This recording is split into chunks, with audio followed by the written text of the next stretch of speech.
and passwords. The biggest thing we see time and time again, and it seems super basic, but we do see that obviously, employees don't always stay at the dealership forever, or even if they do, things go missing. I'm sure we've all lost a login or password at some point. And unfortunately with, Facebook and Twitter, it can be very, very difficult, also with the review sites, to get a hold of anybody, to get logins and passwords reset. So you really want to make sure that you've got it written down, documented, backed up. Multiple people in the dealership know what they are. I would also say that you're going to need a social media policy with anybody that you're going to allow work on these sites for you, certainly with internal staff as well as even your vendors. And if you're going to contract with a company to set up these sites, you're going to want to make sure that, first of all, they do have an automotive track record and that they will agree to set up all of the sites in your name. That's also really important. We've been working with dealers where they've told us that, oh, we definitely have a YouTube page, and yes, we had, a great Facebook page built by our ad agency, and then they come to find out that maybe that ad agency is no longer their agency and they won't release logins and passwords, and maybe that YouTube page was set up under a distribution vendor account, and they don't actually own it, they don't actually have control over it, and if at any point they didn't contract with the company providing, let's say, the videos, they would no longer have access to that site. Now, aside from the fact that, you want to control your own destiny, you want to own your own online real estate, the other reason why you want to make sure these are put in your name, regardless of who does it, and that you've got a lot of control, is that if you ever have to change these pages because you don't have control, you're going to lose all of the organic goodwill, so to speak, that you've built up, and potentially even the likers or followers. We've seen that happen, where basically pages had to be abandoned because the dealership could not log in and post a message. They couldn't use the page, and they really didn't have a way of even telling people on those pages that they've now set up a new page for them to go to. So it's really important that whomever you use internally to set up the pages or a company, you make sure that you have full control over it, because this is your online real estate. For some dealers, actually for most, if you have a Cobalt site, a dealer.com site, these social media sites might be the first pieces of online real estate you actually own and control. Those other sites you're leasing, your dealership website you're leasing, and if you ever no longer contracted that vendor, you would lose the content and information. That won't be the case on these sites. If you set them up, or you have a vendor set them up, and you make sure they're set up in your name and you control them. So now that the sites are set up, and hopefully they're set up correctly, there are a lot of different tricks to each of the pages to set them up to get the most benefit for your dealership. So if you are talking to vendors about it, I would definitely ask them what they do to customize and any added features they can do for you that maybe you couldn't do yourself. But assuming that you feel confident and you've got the pages set up, and in terms of the number of pages, there are obviously the main ones that everybody knows about, Facebook, Twitter, YouTube, and the review sites that you're probably familiar with as well, Merchant Circle, Yelp, Insider Pages, City Search, Google Maps, Dealer Rater, etc. But we actually, when we set them up, we look at 50 sites because there are about 50 that we feel are very relevant in terms of helping you with your organic search. And of those 50, there are 15 strictly social media sites where you can repost and distribute content and keep them active. And that really leads me into this next tip, tip number 3, that after you set up your pages, you can't just let them die. You need to keep them posted with content that has variety and is relevant to your audience. Now, a couple of reasons why you're going to want to do that. By keeping the pages live and active, the search engines will rank them more highly. So it's not a dead page that was set up once and then, abandoned. The other reason, obviously, why you guys are there is to engage with people that are going to find you on these sites. You're going to direct people to the sites, and you want to give them content to keep them there, to keep them engaged, to keep them coming back. And ultimately, the content you provide will make them more loyal customers and help them want to purchase their vehicles and service with you long term. So here are some examples again from Sunnyvale. having different types of content is really key. You definitely do want to have offers and coupons. If you look at that first post, there's a coupon, a service coupon that's been posted, and you'll notice that it links back to the main Toyota Sunnyvale website. That's important, again, because your posts within the Facebook pages can link to your main website. You want to drive traffic back to your main website, obviously to get them to buy from you and service with you, but also that helps you organically. We also like to include and suggest that dealers include things from the manufacturer, posts that feature employees and photos, and we often see time and time again that those are the kinds of posts that get engagement, such as this example where you've got somebody, thanking them and saying that was very informative. Okay, Alexi, it's Mike here. Before we move on, we have a couple questions from the audience. Great. Okay, so let's say someone in the dealership that is not authorized to set up a business social media site, and we've seen examples of that. What can we in the dealership do to get them deleted so there won't be any confusion as to which are official what's our official pages versus these unofficial pages that some employee set up on his own? That's a great question. Out of the gate, the first thing that's going to help protect you against that is setting up a social media policy.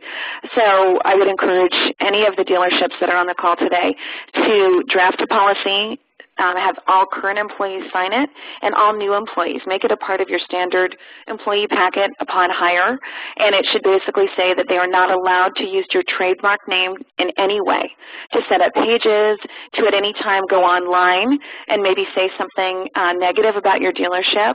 So having a policy, certainly have your legal counsel look at it, but that's going to be really important. So if you haven't done that yet, I would strongly encourage you to do that.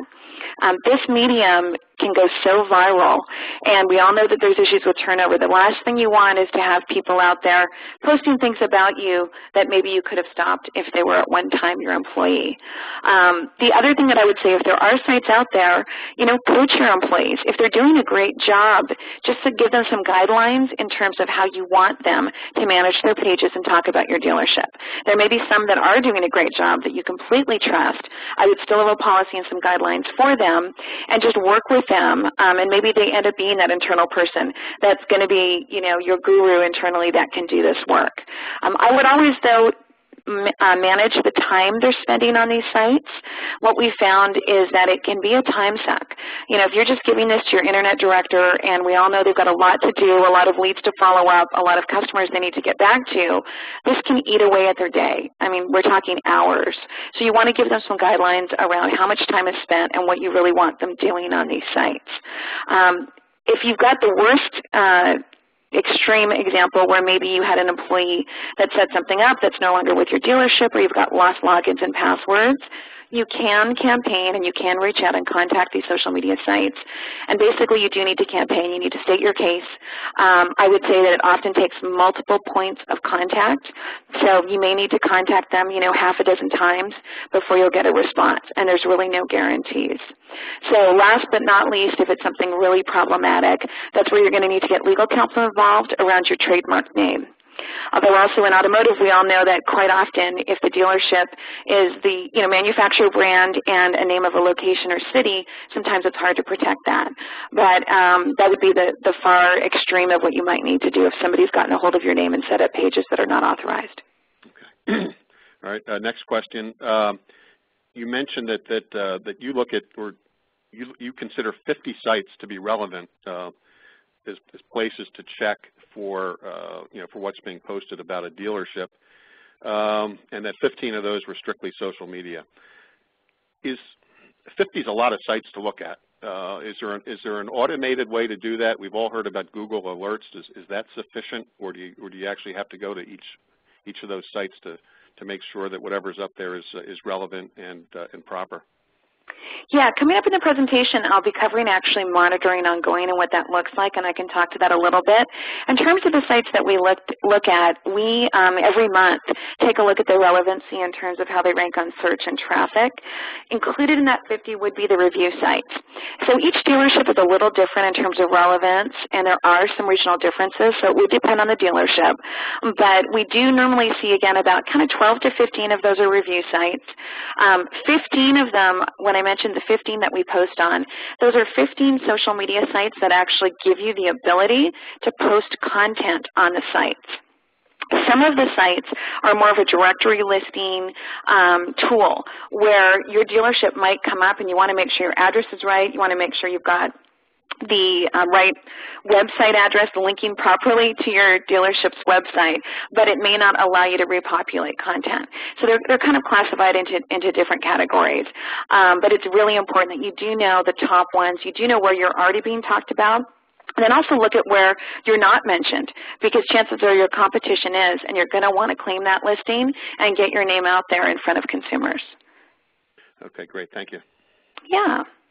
So in terms of content and executing, if you're going to have somebody internally, I would make sure that they are trained on sources for content and that you've worked with them and what you want posted. And there needs to be variety. Train them on how to link to your main dealership website. Some sites like Twitter have a character limit, so you're going to maybe want to use tools like link shorteners so you still get the link in there, you still get hopefully some tracking with Google Analytics set up correctly, and link back to your main dealership website. And again, if you are going to contract with a company, there are companies out there, it seems like more and more every day, say they will post on social media sites for you, or they do social media. Even agencies might say this. I would say that you've got to make sure they've got experience, they have a track record, and you're going to get referrals from automotive clients. We're seeing, companies kind of come and go in this space, and it is a new area, and you want to make sure that they've got a track record and that they really do understand automotive, and they do have a number of, automotive clients using them, not just a handful. The next step I would say, we've seen dealers, think that, gosh, I've contracted with somebody or I've added maybe an inventory tab to my Facebook page and I'm good, I've got social media covered now. Well, that's really not the case if you're not going to integrate your marketing, promote your social media sites, and really make sure that the content that you're putting out there in terms of traditional media, whether that's print, still, radio, TV, things you're posting on your main dealership website, including in maybe an e-newsletter or a monthly email blast, all of that stuff needs to get on the social media sites. It should be really integrated. So you need to have a way to make sure that who's ever managing this knows how to post video versus, a print ad versus create an event in Facebook. This is one tip, and it just happens to be one of the examples on this screen, that is often underutilized by dealerships. In terms of the event functionality, you can create an event, upload an image, upload content, and then actually invite all of the people that are liking your dealership to this event. Why this is a good thing is that they don't only get notified about this event once. Every time they go to their newsroom feature as a consumer on Facebook, that event will show up on their screen as a reminder. So again, you're putting yourself front and center in front of a targeted audience, and as you grow your likers, as you grow your followers, it's going to be even more important that you get that marketing and that message out there to them in a big way. But it's got to be, relevant to what's going on in your dealership. You've got to make sure that there's that variety still like we talked about. But really make sure that you're putting your best foot forward. In this example, something that may seem really basic, but if you look on the far left, some dealers don't know that you can actually take over some real estate on a business page in Facebook and in essence create a sidebar ad. It just takes knowing how to code it, knowing how to design it to the standards, and doing things so that in this example, if you guys can see, the little thumbnail image right next to each post is not the full image that you've got on your profile on the left. It is just that really nice, clean branding for the dealership. And why that's important as well is every time you post, anyone that's following you will see that logo. And it helps them identify that it's you that did the post, but also gets your name out there. So you definitely want to make sure you're marketing your social media sites. I can't tell you how many times we've talked to dealers that think they've got a great strategy and they don't even mention their Facebook